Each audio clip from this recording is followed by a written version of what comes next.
बहुत समय पहले की बात है। किसी राज्य में एक राजा राज्य किया करता था। उसकी एक छोटी सी बेटी थी जो बहुत ही प्यारी और मासूम थी।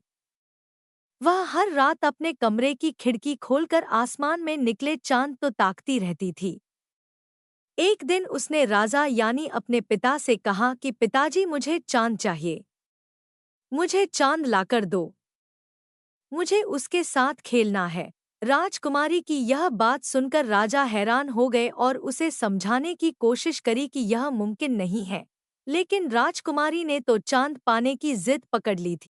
चांद न मिलने की स्थिति में वह न कुछ खाती न कुछ पीती, बस पूरी रात चांद को खिड़की पर बैठकर देखती रहती। इस कारण धीरे धीरे राजकुमारी की तबीयत बिगड़ने लगी और वह काफी बीमार हो गई। राजकुमारी की यह हालत राजा से ना देखी गई और उसने अपने मंत्रियों और दरबारियों को राजकुमारी के लिए चांद लाने का आदेश दिया। राजा का यह आदेश सुनकर सभी मंत्री और दरबारी हैरत में पड़ गए। उन्होंने राजा से कहा, महाराज, चांद को लाना मुमकिन नहीं। यह हम भी जानते हैं, और आप भी। ऐसे में हम चांद को राजकुमारी के लिए कैसे ला सकते हैं? मंत्रियों और दरबारियों की यह बात सुनकर राजा अपने राज्य में ऐलान करवा देते हैं कि राजकुमारी के लिए जो भी चांद लाकर देगा उसे खूब सारा धन इनाम में दिया जाएगा। जब राजा के इस ऐलान के बारे में एक व्यापारी को पता चला तो उससे राजा का दुख देखा न गया। वह फौरन राजा से मिलने पहुंच गया। व्यापारी ने राजा से कहा, महाराज, मैं राजकुमारी को चांद लाकर दे सकता हूँ, लेकिन उससे पहले मुझे जानना होगा कि राजकुमारी को कितना बड़ा चांद चाहिए। यह कहकर व्यापारी राजकुमारी से मिलने की इच्छा जाहिर करता है। राजा भी व्यापारी की बात मान लेते हैं और उसे राजकुमारी के पास ले जाते हैं। राजकुमारी के पास पहुंचकर व्यापारी राजकुमारी से पूछता है कि चांद कितना बड़ा है। व्यापारी के सवाल का जवाब देते हुए राजकुमारी कहती है, चांद मेरे अंगूठे के नाखून के आकार का है, क्योंकि जब भी मैं चांद के सामने अपना अंगूठा रखती हूँ वह मुझे दिखाई नहीं देता। इसके बाद व्यापारी पूछता है कि चांद कितना ऊंचा है तो राजकुमारी कहती है, शायद पेड़ से थोड़ा ऊंचा है, क्योंकि वह हमेशा महल के बाहर लगे पेड़ के ऊपर ही नजर आता है। अंत में व्यापारी पूछता है, अच्छा राजकुमारी, चांद दिखता कैसा है? इस पर राजकुमारी जवाब देती है कि चांद चमकीला है और चांदी की तरह सफेद दिखाई देता है।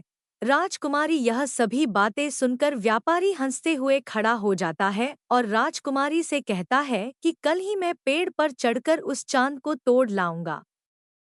इतना कहकर व्यापारी राजा के पास जाता है और अपनी योजना उन्हें बताता है। राजा को व्यापारी की योजना पसंद आती है। अगले ही दिन व्यापारी एक चांदी का छोटा सा चांद बनवाकर राजकुमारी के लिए ले आता है। राजकुमारी उस चांदी के चांद को देखकर बहुत खुश होती है और उसके साथ खेलने लगती है। राजकुमारी को खुश देखकर राजा भी बहुत प्रसन्न होते हैं।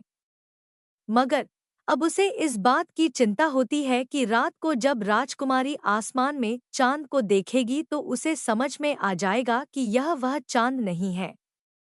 इस बात को राजा व्यापारी के सामने रखता है। राजा की बात सुनकर व्यापारी कहता है कि मैं आपकी इस परेशानी को भी अभी हल किए देता हूँ। व्यापारी राजकुमारी के पास जाता है और उससे बड़े प्यार से पूछता है कि राजकुमारी, आप यह बताइए कि जन किसी का दांत टूट जाता है तो क्या होता है? व्यापारी के इस सवाल का राजकुमारी बड़ी मासूमियत से जवाब देती है कि उसका नया दांत निकल आता है। तब हंसकर व्यापारी पूछता है, अच्छा यह बताइए कि क्या आपको पता है कि जब कोई चांद तोड़ लाता है तो क्या होता है? इस पर राजकुमारी कहती है, हाँ, वहाँ दूसरा चांद उगाता है। राजकुमारी का यह जवाब सुनकर व्यापारी कहता है कि अरे वाह, राजकुमारी को तो सब कुछ पता है। इतना कहते ही व्यापारी कमरे की खिड़कियां खोल देता है और कहता है कि आइए फिर आज हम नए उगे चांद को देखते हैं। आसमान में चांद को देखकर राजकुमारी कहती है कि मेरे पास जो चांद है वह नए चांद से ज्यादा खूबसूरत है और अपने चांद के साथ खेलने में जुट जाती है। यह सब देखकर राजा बहुत ही खुश होता है और व्यापारी को बहुत सारा धन इनाम में देता है। नन्ही राजकुमारी और चंद्रमा कहानी से सीख मिलती है कि कभी-कभी बड़ी मुश्किल को हल करने के लिए छोटा सा उपाय भी काफी होता है।